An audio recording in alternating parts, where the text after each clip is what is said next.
welcome to Citizens Forum, 3rd edition. We're going to have 3 parts to the show. First part is the Walter and Jack show, and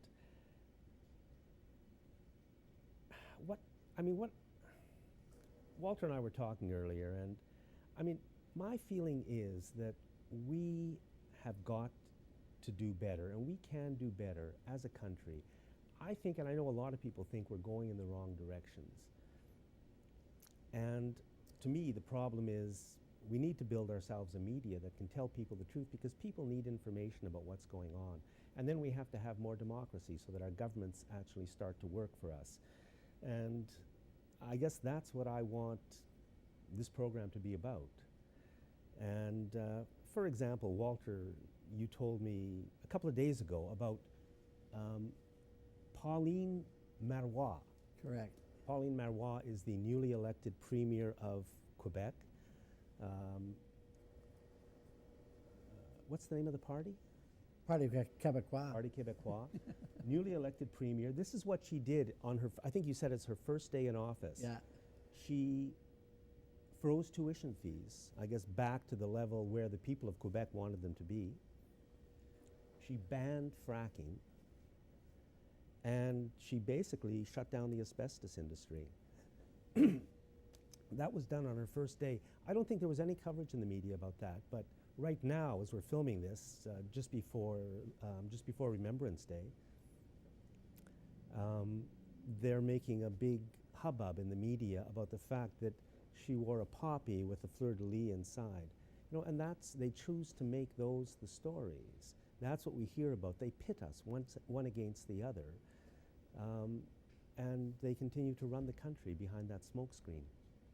That's correct, Jack. And I grew up in New Brunswick, and right next door to Quebec, and through the 60s and 70s and all the unrest that occurred in Quebec and all that. But I was always very, very impressed about Quebec society and how it operated. Very, very vibrant society, a well-educated society because of the tuition issues primarily, but also they are a group of people that identify themselves as a culture and as a nation, and by grouping together, they can get things done. And, basically, it's the best example we have of how a democracy could work in Canada. I am so tired of the way the people who run this country choose to pit English Canada against French Canada over and over again. And they're doing it again now. I've heard it starting up now, in order to split and divide us over that, while they basically run the country for their own benefit. We're seeing that now with this FIPA agreement and everything else that's happening. The people of this country, us, the citizens, have basically been pushed completely outside of the political process. In a democracy, democracy comes from the Greek words demos, which means the people, and kritia, to rule. It means the people rule. And in Canada, we're not even in the game anymore. The corporations rule, they own the media, and they control, it seems, all the political parties and all the top politicians. And the rest of us are left with nothing in our own land.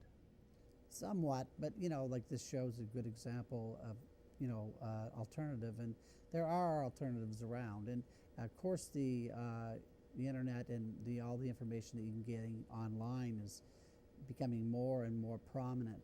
And a lot of bloggers have more prestige than a lot of columnists now, because they're able to, to tell the truth or try to depict the truth the best they can. Yeah. But okay, if we're going to talk a little bit about the power of media, and that's what I want. To me, the two things we have to do is we have to build an independent media, and we have to work to improve our democracy. So I think that's kind of the general tenor of the way I like, the show to aim, is to show us what the problem is. And, right now, for example, the Enbridge issue. Everybody knows about the Enbridge issue. And we think we've stopped it. There seem to be hearings going on. The NDP is against it. The Liberals are maybe against it. and we're all fighting it, and there's lots of stuff in the media. But behind that smokescreen, they are building right now a pipeline across northern British Columbia in almost exactly the same location as the Enbridge pipeline. I think it's a bit to the south, and it ends in the same place, which is Kitimat.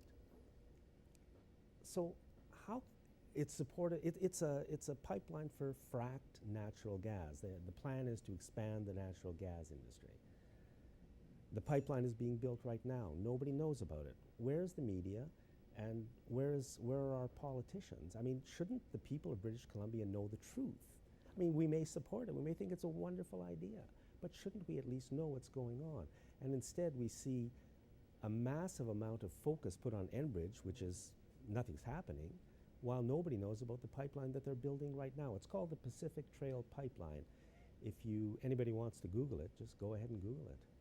There's so much going on, Jack, up in northern BC right now, oil and gas development, also with the hydroelectric at the Site C Dam.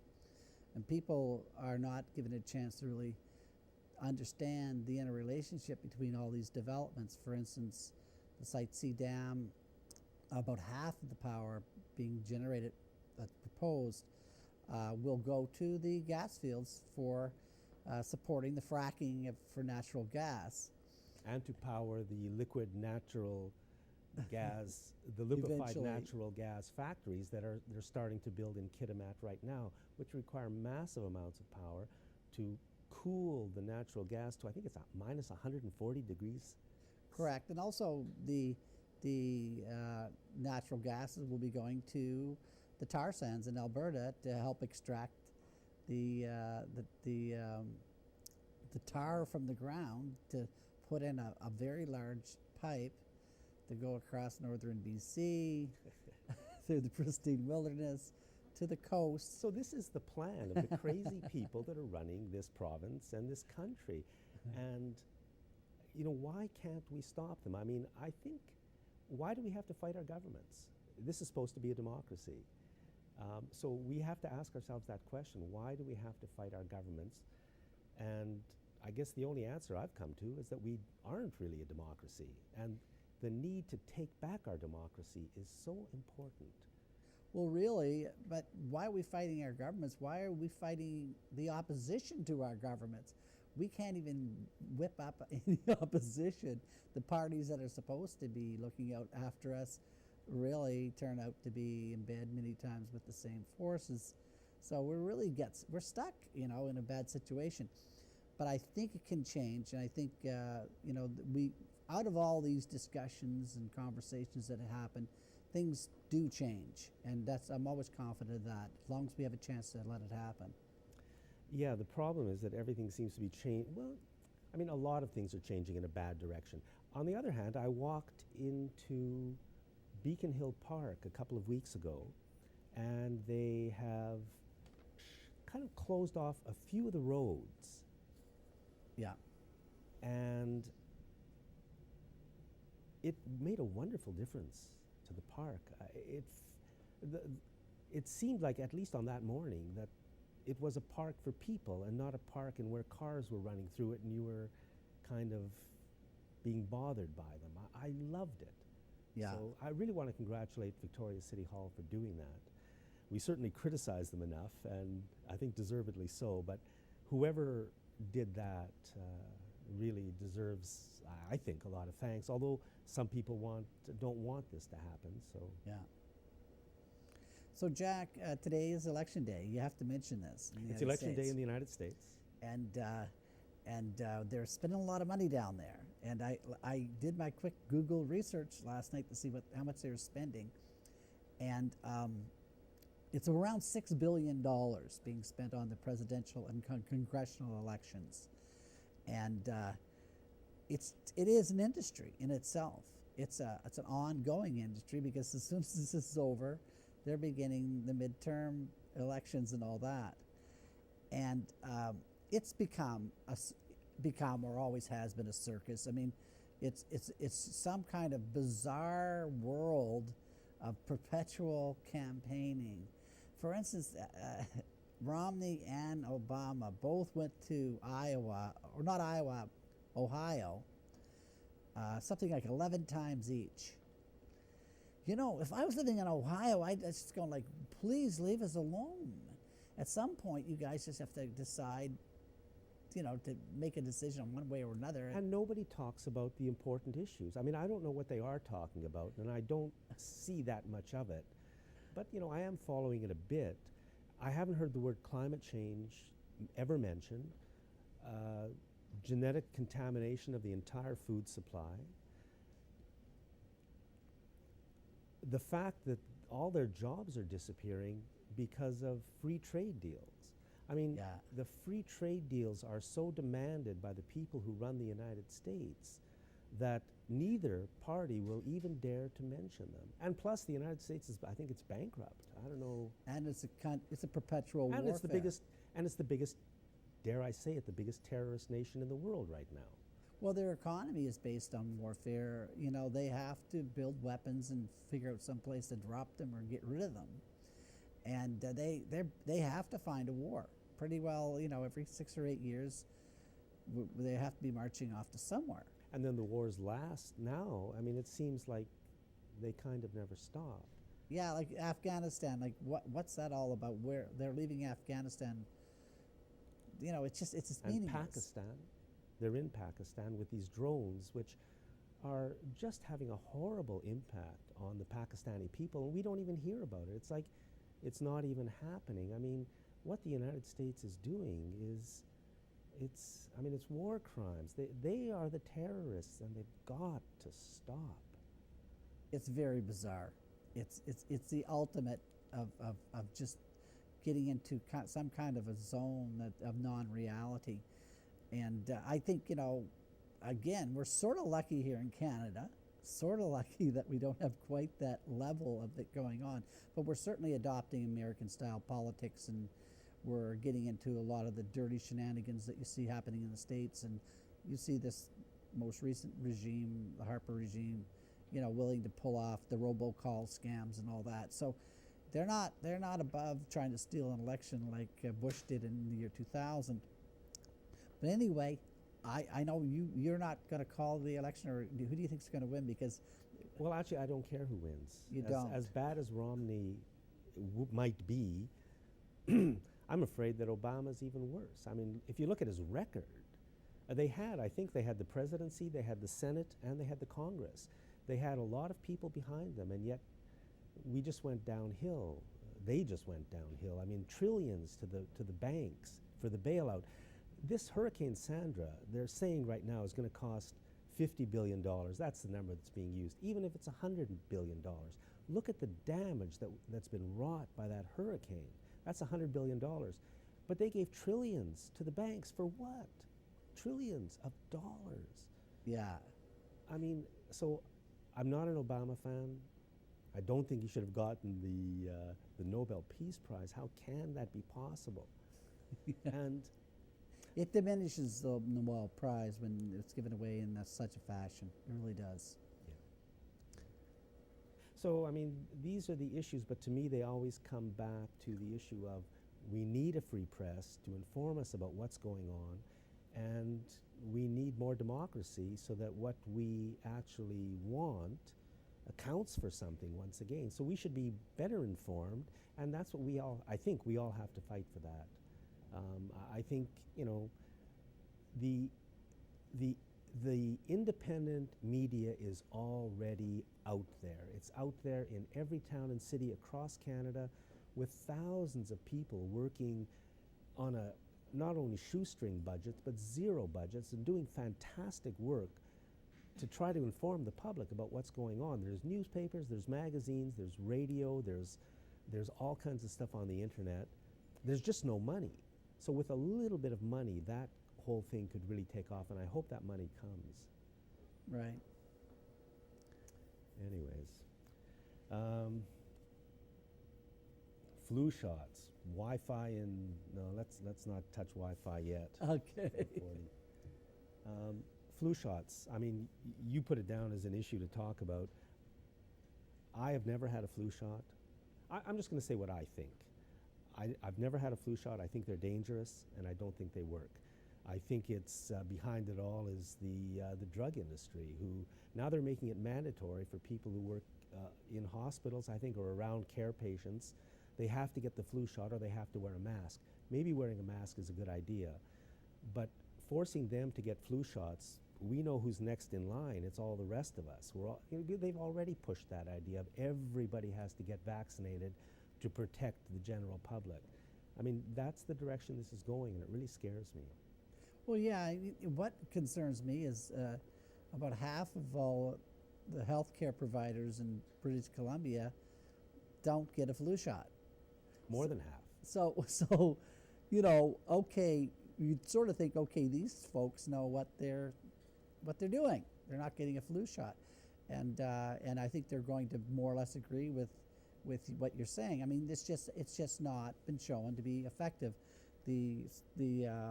A study done by, it's called the Cochrane Collaboration in England, in the United Kingdom, showed that there was no convincing evidence that flu shots actually even worked.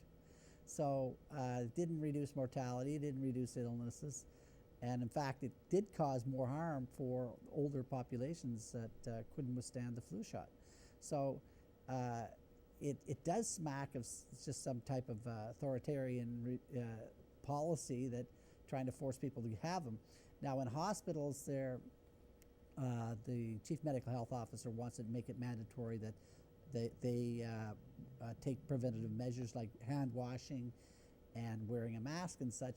And in the Cochrane collaboration report, they said, in fact, those sorts of steps did reduce infection rates. So kind of doing the right thing for the wrong reasons, but still it's something that's important.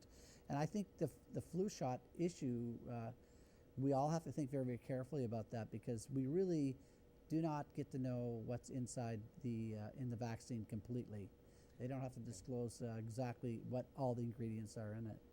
And we have to ask ourselves, why is our government, all I want from the government is for them to make sure we honestly know the scientific evidence. And I've looked a little bit, and I'll tell you what I see, and this is going back to when my brother was in medical school and he showed me one of his books.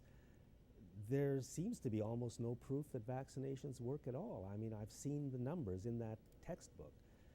And yet our governments are hell-bent on getting us all vaccinated as much as possible. Babies get dozens of them now. I mean, is it safe? Is it effective? All I want is the truth. And then when we know the truth, we as the people decide what we want to do, and that's what gets done. I mean, is that too much to ask in a democracy? No, I don't think it is at all. We should mention this, the CRD, the sewage treatment plant. I watched your last show, by the way, and one of your interviewees was saying that they had gone down to talk to the CRD to see what the heck was going on, and they were told that if the CRD does not go ahead with building some type of treatment plant, that the directors themselves could be held liable and sued and also possibly imprisoned. Yeah, and that's exactly, but I've looked into that a little bit more, and now it seems that yes, those rules do exist, but they've never been enforced. I mean, I don't blame some of the CRD people for maybe being afraid anyways. Some aren't. Some are still speaking out against the sewage treatment plant. But, I mean, what we were told last week on the show was that almost the number one argument for why this thing had to be built was that people were in danger of being fined hundreds of thousands of dollars by the federal government, or even jail time if they did not go ahead with it now that it's been mandated by the federal government. I mean, it's shocking. Now, what I find is it's very surprising that information is coming out now, and that these people are just basically under the thumb of the federal government. Because this must happen all the time, right across the country, and I've never heard of this thing before, but it is a fact. I've checked into that. The fines and the jail time is possible, although I don't know. That's all I know about it. Don't you think of it as really the sewage treatment as is designed right now, and we all know it's a bad idea, but even the CRD directors, I think, are coming to that. don't you think they should have come to the public sooner and said, hey, we're in trouble here. We want to let you know that this is the only reason why we're building this now is because we're bound to by the federal government. Why hadn't they come to us earlier and told us that and why don't we just know this as a general matter of this is how our country works? I mean, shouldn't we all know that when the federal government mandates a municipality to do something, people are on the hook? I mean, it seems to be that's the law. I've never heard it before. Particularly if these cost overruns that always occur are going to be, the costs of that are going to be borne by the taxpayers of this region. That's right. So the funding for the sewage treatment plant is 1/3 federal, 1/3 provincial, Right. 1/3 municipal, but we are on the hook municipally for all of the cost overruns. That's the deal.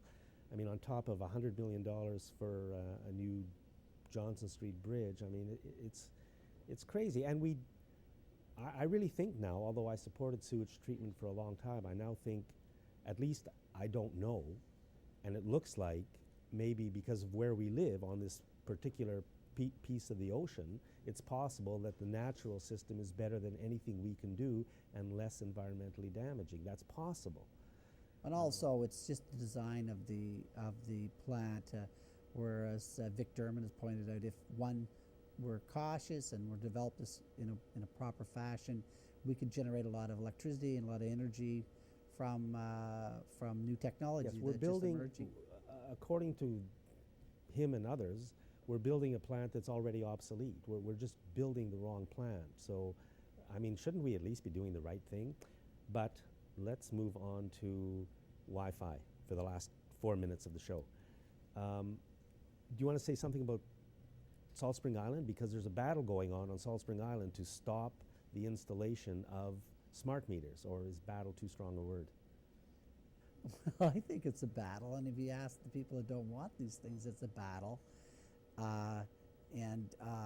You know, the companies are over there installing right now.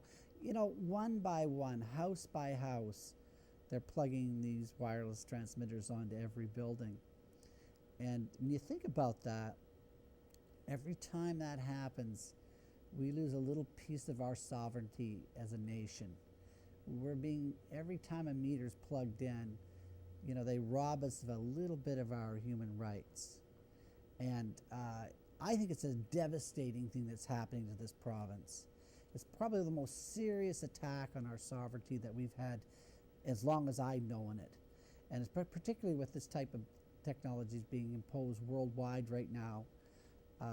There's some very, very troubling aspects of this program that are just not being addressed.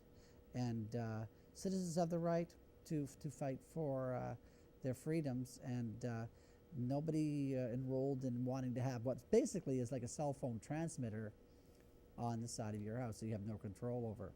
Now, you did say that those things can be turned off just at the flip of a switch. The transmitting part can be turned off, and we'll be left with a meter much like the old meters that we used to have. So that's very hopeful.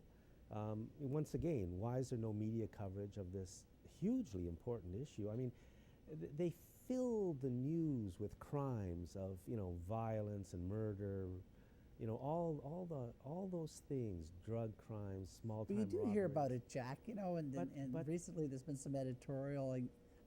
trust me, Walter, as somebody who listens to the news, I never hear this issue mentioned. Never. Well, you haven't read Tom Fletcher's most recent review on the subject. Yeah. So there are these sort of what I call junkyard dog type journalists that are willing to go out there and just do the bidding of their masters, and to ridicule and to make fun of people who are concerned about this type of technology. Okay, so That's what reading. should we do then? I mean, should the smart meter program stop, and should it be reversed? Well, it's easy to stop it. You just stop putting the meters in. You don't have to activate the transmitters. Better still, it would be good just to go and unplug those transmitters out of all those meters. What's the NDP position on this? The NDP are in favor of smart meters.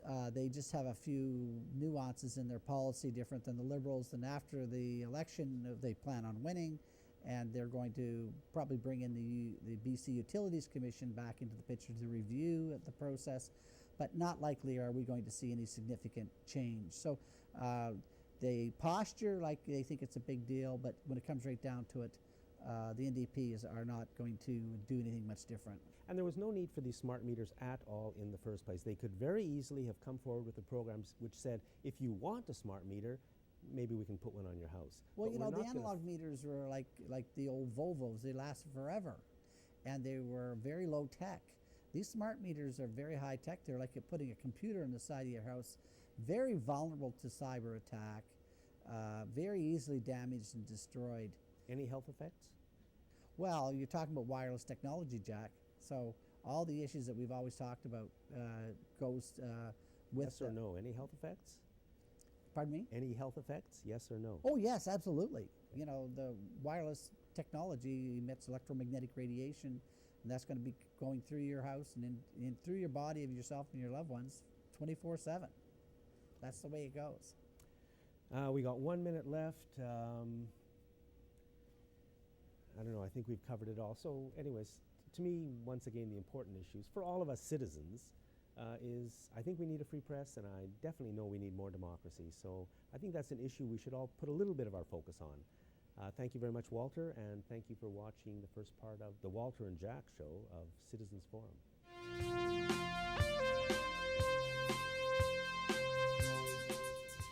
Hello, welcome back to Citizens Forum, Part 2. Our guest is Chris Cook. Chris is a local radio host on CFUV Radio with a great program called Guerrilla Radio, and he's also the managing editor of PacificFreePress.com, which is a very good website. We're going to start with a bit of talk about the U.S. election, which is happening today as this is being filmed, and we're going to run as fast as we can for the next 17 minutes after that. So, Chris, the U.S. election. Well, yeah, as we speak, Jack, it's being run. Mitt Romney and Barack Obama, of course, but as people are watching this, Mitt and Ann Romney, I predict, are looking at swatches to see about how they're going to redecorate the White House. Oh, so you're predicting a Romney victory? Well, I don't think he's going to win, but he's going to become the president, much like George Bush didn't win but became the president anyway. And I believe this because the press has already prepared the public mind for a Romney win, which a year ago nobody would have thought it possible. But now the first thing you hear out of the mouths of the corporate and state presses is how close this race is. If you remember, leading up to 2000, it was exactly the same. You know, everybody emphasized how close a race this was, preparing the public mind for George W. Bush's ascendancy, because before that he was such a clown. Nobody believed it was possible that he could win against an urbane, well-spoken and intelligent Kerry, or pardon me, that was the second stolen election, against Al Gore, who had, you know, came out of the Clinton presidency looking good. No one thought that Bush had a chance, but they said it was close. They made us believe that it was a close thing, and then with some fiddles on the inside by Karl Rove and his friends, all of a sudden, and of course the Supreme Court, you've got a Bush presidency. Well, those same actors are involved again, and their tricks are already have already been evident in the early voting held, where voter suppression techniques were employed because they believe the smaller the electorate, the greater the chance for a Republican victory. So, well, I've heard that a little bit, that today there have been outside some polling places, there have been people asking citizens for their voter ID, and these are just people off the street. You know, these are just not just off the street. No, Jack, because I mean, these guys they work for, they're organized, and that's important. And there's a group called Truth the Vote. Sorry? Truth the Vote. Truth the Vote. Yeah, and this organization is training people, spending millions of dollars to train people to basically intimidate voters. Some of them are off-duty policemen. Some are off-duty policemen wearing their uniforms. They go and they do as you say, in these long lines that we've seen in the pre-vote, which as we speak now, I'm sure is going on. They go up and down these lines and saying, well, let's see your ID, and you know. But they have no authority or right to do that. You can challenge people. This is a part of the law, but state to state, it's different. You know, the United States is a patchwork, not like Canada's federalism. So but it is legal for parties to challenge if they think there's some kind of funny business going on. They can challenge voters, and the Republicans did this in 2000 and 2004, 2008, and they're doing it again. But they're getting more and more organized at it every time, and a lot of people are intimidated away. People they won't show up because maybe they've got a warrant out for them, or maybe they just they've been abused by authority all their lives, and these are the people that traditionally would vote for the Democrats, and so it favors the Republicans to do this, and that's what they're doing. Well, I'm predicting a Obama victory, but personally I don't care. I think Romney would be a disaster from my point of view, and Obama has been a disaster, I think, for the last, they gave trillions of dollars to bail out the banks. That was Obama and the Democrats. I don't know how it could possibly get any worse than that. Different things could have been done. The money could have been used in different ways. Trillions of dollars. Hurricane Sandy, the superstorm, they're saying is going to cost $50 or $60 billion. Look at the damage that was done, and then think of trillions of dollars being given to the banks to bail them out at the cost of the American people. You said with the storm, they've stopped, at least for a few days, repossessing people's homes. So they're saying people whose homes have been destroyed in the storm don't have to worry about the banks repossessing their homes for a few days until we clean up.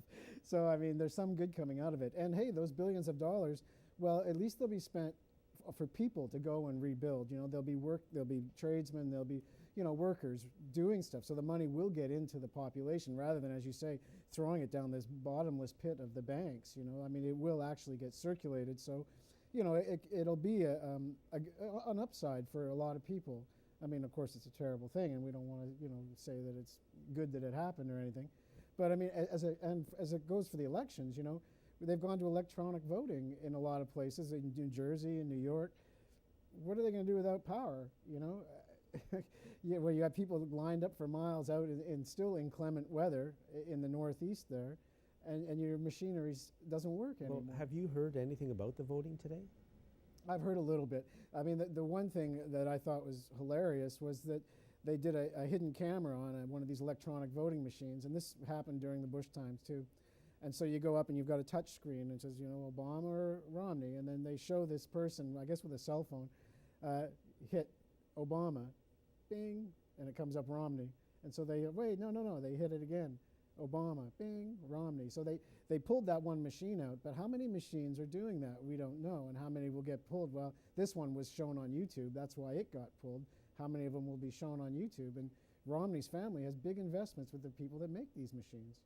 So, Yeah, it does seem impossible that Romney... President Mitt. Yeah, could be, Anyways, you wanted to talk a little bit about Haiti. Right. Yeah. Well, this is with the superstorm Hurricane Sandy. We saw what it did in the United States, and it was terrible. I can't remember the death toll there. Close to 100 last I heard. More than 50 were killed in Haiti, and more than 50. More than 50 people were killed in Haiti when Hurricane Sandy went across that country. But imagine this, Jack. It's been almost 3 years since that horrendous earthquake, and there's people still living in tent cities. Can you imagine sitting out a hurricane in a tent? This is outrageous. There's been a lot of criticism about all the aid money that went to Haiti, and the people are still living in tents 3 years later. It's unbelievable.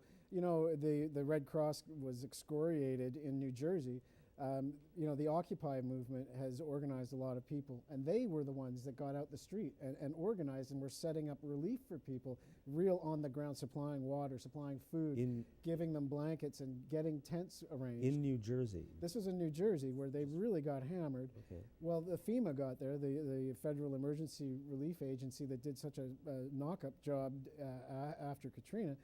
But they were there, and people said they were doing nothing but handing out paperwork, telling people, well, this is how you apply for FEMA grants, And so you got some guy holding a piece of paper for you when you're out there and you need a blanket, But these citizens got together, and they were doing the heavy lifting. And then in this report that I heard on Democracy Now, they said, well, yeah, and we didn't see a single Red Cross truck.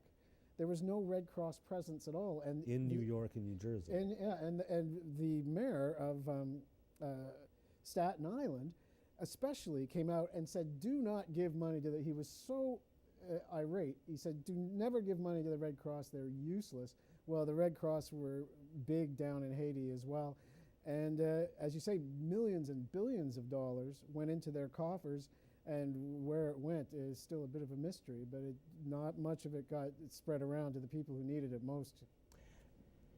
Now, I'd like to just mention the political situation in Haiti, because I don't remember when, but Haiti had a democratically elected president or prime minister? Yeah, the President Jean-Bertrand Aristide was the single most popular political figure on earth when he was kidnapped by Canadian Special Forces. What? Yeah. I and always the thought Americans. They kidnapped him in his pajamas, trussed him up, threw him on an airplane, and sent him to Africa with his wife.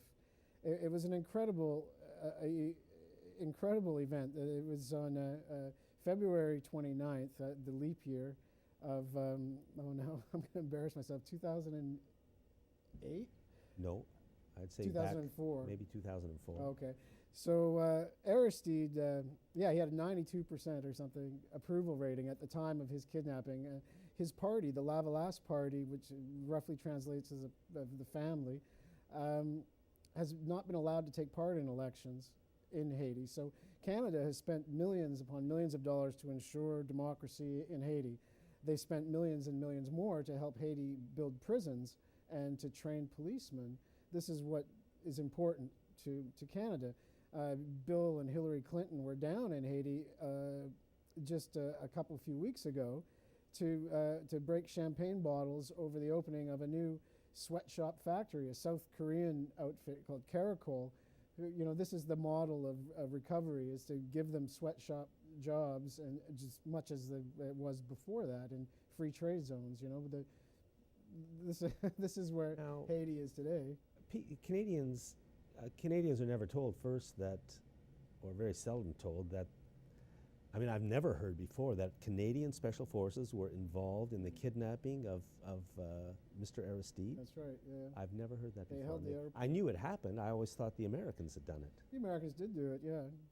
The Canadians helped. There's a tripartite. There's Canada, the United States, and France are the three countries that have decided that they're going to decide what happens in Haiti. They're running Haiti, and they have been, you know, since the coup. And I think Canadian corporations are heavily invested in Haiti, Sure. which is why we're there to help. And there's mining interests, and Canada is a huge player on the international mining scene, and that there's gold and oil as well. We were going to talk a little bit more about Haiti, but we've got a bit of a film clip. Maybe. Well, again, you know, we're talking about democracy, and Canada supports a coup government in Haiti, but it's not the only one. Canada supports a coup government in Honduras as well. Now, in 2009, the president, Manuel Zelaya, he had 1 year left. In his last year, they only get one term down there. On his way out the door, he thought, well, you know what, I'd like to do a little tweaking with the Constitution to make things a little bit better for the people. Well, that was totally out of line, and the oligarchs in that country did the same thing. They busted into his house in the middle of the night, dragged him away, spirited him out of the country, and took over the government. Now, Canada was the first country to recognize this government as legitimate. Even the Americans sort of hummed and hawed, and Mr. Obama, I don't know if he'd been given the memo, but he came out saying, well, we can't really countenance this, but later changed his tune. So now both Canada and the United States support the Honduran government, an illegal government, a coup government, against the United Nations charters, against the Organization of American States charters, but so what? They support it anyway. And Mr. Harper made a special effort. He went to Honduras after the coup and did a deal with the new government. Free trade deal. A free trade deal with Honduras. Now, these guys have been killing journalists, they've been killing farmers, they've been killing human rights activists, and they've been attacking gays, lesbians, anybody, they're a fascist, a hard-right fascist government that we haven't seen since the 1970s in that part of the world. And we support, you and me and all of us support it through our Prime Minister. We're just going to show a quick film clip of from a film that's being made of what's happening down there. Apúrate, compañero, que tenés que ir a ordeñar. Entrando a la tierra, tocándole los intereses económicos a estos grandes terratenientes, es de la única forma que nos han escuchado. Y como no tenés vacas, hombre, la leche es de tu patrón. No tenemos dónde sembrar ni siquiera un grano de frijol. No tenemos dónde poder ampliar nuestra familia, enseñarle a trabajar como nosotros lo hemos aprendido. El domingo en el estadio, gritando a todo pulmón, tomándote una cerveza. Somos campesinos y nos tenemos que apoyar a él, el presidente Manuel Zelaya Rosales, porque él nos está apoyando a nosotros. Los campesinos tienen derecho a la tierra y no deben de ser asesinados porque quieren tierra. Okay, we've only got a couple of minutes left. Maybe you can just sum up a bit about the film. Well, and now about that film you saw is made by a Canadian freelance documentary filmmaker, Jesse Freeston, and it's called Resistencia. And go on, do a search, and you can go online and see the whole trailer. Now, the film's kind of half finished, and Jesse's trying to raise money to get the rest of it done, you know? I mean, but he's spent almost 3 years now going back and forth to Honduras and shooting this. And these are the farmers of the Aguan Valley. Now, they occupied a plantation, a palm oil plantation there, and they refused to leave. Now, they've been intimidated. They've had more than 60 members of their community murdered by death squads, and here we are again with the death squads. You know, the younger viewers might remember what it was like, you know, in the 1970s when they ruled Central America. I mean, it's really horrible. But they refuse to be moved. Now, you talk about, you know, courage. These people refuse to move, and they're going to work every day into the fields. They're harvesting palm oil and selling it, and they're, you know, they've got their own milpas or small gardens that they're, you know, growing. They have a subsistence community. So these are people who have nothing, but they've seized a piece of land and they're trying to survive. They're trying to make a society for themselves. They built schools, they built clinics, and you know the cops come in and burn them. They set fire to the schools. They knock down the clinics with bulldozers and trucks. They beat the people up. They kill them. You know, they terrify them. So, folks, this is the kind of thing that we don't hear or see at all in the Canadian media. Is Canada playing a role in this? Why did Mr. Harper sign a free trade agreement with his government? Were Canadian special forces involved with the kidnapping of President Aristide of Haiti some years ago? I mean, this is amazing stuff. Why don't we hear about it? And what is our government doing in our name? And those are the questions we've got to ask. Thank you for watching Citizens Forum Part 2, and thank you to Chris Cook.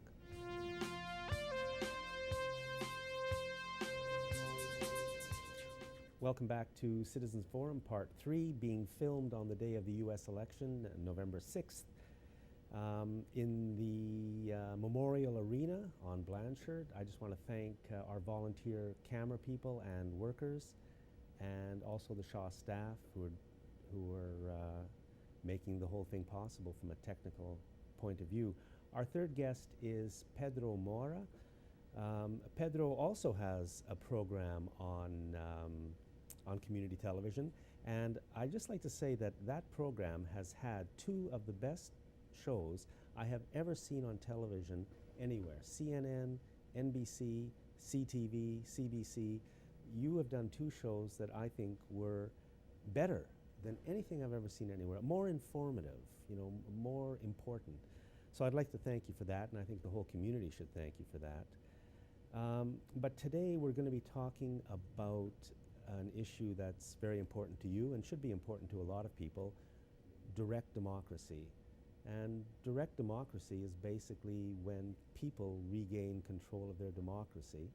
So well, I would suggest to you that we never had direct democracy, so we cannot get control, get it back.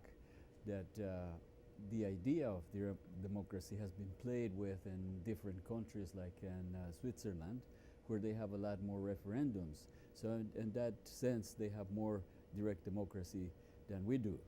But nothing is 100%, so there is no absolute direct democracy. Some countries have more direct democracy than others. In Venezuela, they have more referendums. In Ecuador, they have more referendums.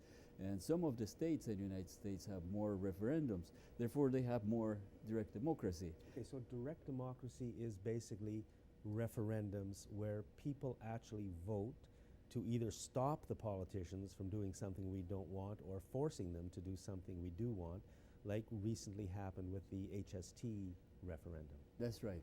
That's right. Because in our representative democracy, what we have is given our authority to politicians to carry on all political decisions. Whereas in direct democracy, we, the citizens, the voters, have the right to make that decision, and the politicians should only carry on what we, the people, the citizens, have decided. So rarely we have direct democracy here, and that is when we have referendums like HST and a few others that I mentioned in the book on Perpetual Direct Democracy. So there have been maybe more than 100 years we've had referendums since the time of alcohol, the banning of alcohol, to the conscription and the 40s. There has been all kinds of referendums, but it's rather an exception. Very few, really. I mean, we've had very few referendums here in Canada, and personally, I think referendums are important because they allow the public to decide an important issue. Mm-hmm. And as you said earlier, we've basically given all of our power to the politicians. Yeah. We have virtually none left, but at least here in BC, we do have some rights to some referendums and initiatives. And yes, in 2006, the NDP with Ujjal Dosanjh. 2006? 2009, maybe 1996. 1996, you're right. So it's quite a while ago, 16 years ago or so. The NDPs, yeah, in 2006, the NDPs were not in power. The NDPs brought in legislation called Initiative and Referendum. And of course, it was done mainly because there had been a referendum before in 91 where 85% of people wanted initiative and referendum, recall and referendum they wanted. And the NDPs were kind of forced to bring that legislation. However, the way they brought it in was so cumbersome, so difficult to use, that in the past 16 years or so that we've had that legislation, we have never been able to use it. Except once. No. Well, maybe they tried to use once, but the HST referendum. Oh, okay, you're right. Yeah, I'm thinking of recall. Yes, recall. The initiative and referendum, yes, it has been used more than once. As a matter of fact, there was a referendum of the STB, the way of voting, electoral reform. There was there's HST and many others. But in recall, they made it so difficult that we could never use it. So you think recall is quite important? Yeah, recall is the same as the referendum. It's just the question is different, because in a referendum we're asking people to give a decision on an issue, whereas in recall is give a decision on an individual. You want this person to represent you or not. So recall and referendum are the same thing, two sides of the same coin. So I'd just like to mention that I've heard recently that Bill Vander Zalm, the former premier, was actually quite a moving force behind this entire legislative program to bring in recall and initiative referendums. Well, he was very crucial, very important, and the GST referendum, but he is not the one who brought in the legislation. It was the NDPs. The NDP brought it in, but yeah. I've heard that he was the social credit, which was the previous government before the NDP, was the ones who brought forward the idea. It was so popular, as you said, that the NDP felt kind of forced to bring something in, and they brought in what a lot of people think is very weak legislation that doesn't really give us citizens very much power at all. Yeah, well, it started with Mel Cuvalier, actually, who is now deceased. He was the Minister of Finance when Bill Bundersam was the premier. And Mel Cuvalier wanted to be the leader after Bundersam stepped down. He wanted to be the leader of the party.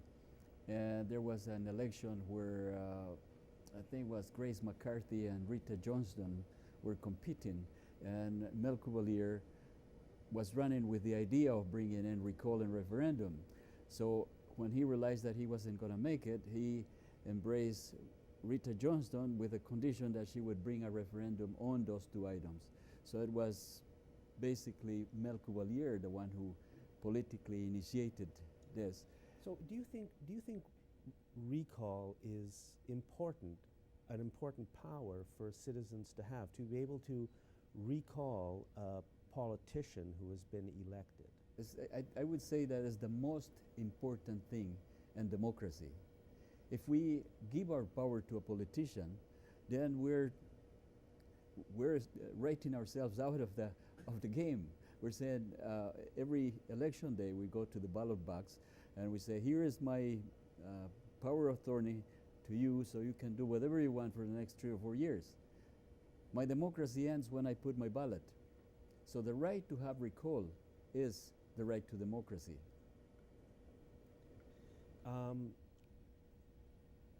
We do have legislation in BC that allows it, but it's as you say, it's never succeeded. Should the rules be changed, and is it important that the rules be changed to give us an easier route to recall? Yes. From the beginning, they said to recall some politician, you need to present, you need a petition with 40% of the voters and you're writing to sign a paper. I mean, when I go to vote for a politician, I go on my own will, and I don't ask my neighbor if I can vote for candidate A or B. I just go on my own. When you want your vote back, when you want to change, it should be exactly in the same way. We should have electoral system, a computerized electoral system on public libraries where you can go and vote or change your vote when you change your mind. So you mean we can withdraw power from that elected representative and they have to disappear from the scene? That's right. They should step down when they lose the majority of supporters. Okay. But politicians will not do that because they don't want to lose their job. No, they certainly don't. That's a very important thing to them. So the gatekeepers of this change are the very people that would lose, so they are not going to bring it. So what I'm proposing in this book, Perpetual Direct Democracy, is for people to start an alternative form of government where we start writing our own rules, our own constitution, and then we can, when it gains power, when it gains support from a significant number of people, then eventually we could challenge the regular type of government if we have an alternative. But right now we don't have it. The only way it will gain power is by people participating in that system, and that's why we have a website called nowpolling.ca, where people can suggest, initiate legislation, and others can vote for it. And it may look like a pie in the sky, something that's never going to work, but that is the only thing that I see as an alternative to the present political system. Well, I think it's really important that we do anything we can to improve our democracy in this country, because we seem to have so very little left. I agree with you that direct democracy is important, where people get to actually vote on specific questions. For example, right now I've heard that 75% of BCers support legalizing marijuana in some form. I don't know what the rules would be, but if that's the case, and it's probably true right across the country, then why doesn't it happen? Right? And if we had referendums, we could make it happen. And the other point you're making is of recall, the right to recall politicians if they no longer do what they say what they said they would do, and that happens all the time. We should be able to get rid of them if they stop working for us. I don't know how it would be set up. I don't know what the rules would be, but I think I agree in large part with both things that you're saying. I think they're both important. Mm-hmm. We have to start making those rules. Those rules don't exist unless we want to take the rules from the existing government. But if we want to make a new system, we have to develop it. And that's the hard part, because most Canadians are very comfortable with the system, whether it's by inertia, because it's easier to continue doing what we're doing, or because it's something new, and we're accustomed to receive orders from above. So we look at the Queen, we look at the Prime Minister. If you talk to politicians, they say, but the leader hasn't said that yet, so I have to wait until the leader speaks. So we're accustomed to this hierarchical type of governance. And it might take another generation of people to start believing that we're all equals, and that there is no superior, that your vote is as good and as powerful as the Prime Minister, that the Prime Minister doesn't have any more power than you do. Therefore, all the political decisions should be made by all of us. But we have to trust each other. One of the... I'm just going to jump in. Of course, we don't all want to be working on all the details of everything, but at least in the broad general directions that the country is going in, you're absolutely right. It should be the job of all of us to set those broad general directions. What Prime Minister Harper is doing today, he is in India, and I just heard he signed some kind of nuclear agreement with India to be shipping, I guess, Canadian uranium. Well, hasn't he heard about what happened at Fukushima? It hasn't been in the news, but it's one of the biggest disasters in human history. And here he goes. He hasn't asked us. He hasn't even told us. He doesn't have to. And he because doesn't we have give to. him the power. When we go and vote in a ballot box every 4 years, we're basically saying, there you go, whatever you want. So when we gave him a majority with the 25% of electors that gave him a majority, we basically legally give him the right to go in and sign any treaties, any free trade agreements, any wars. I want that power back. Pedro, we're out of time. Thank you very much for the, I think, very important ideas you brought forward. Recall and referendum. These are things we should know a little bit more about. Thank you, ladies and gentlemen, for watching Citizens Forum this week. Thanks to all our guests, and thanks to the people who did the technical work. Thanks for watching Citizens Forum.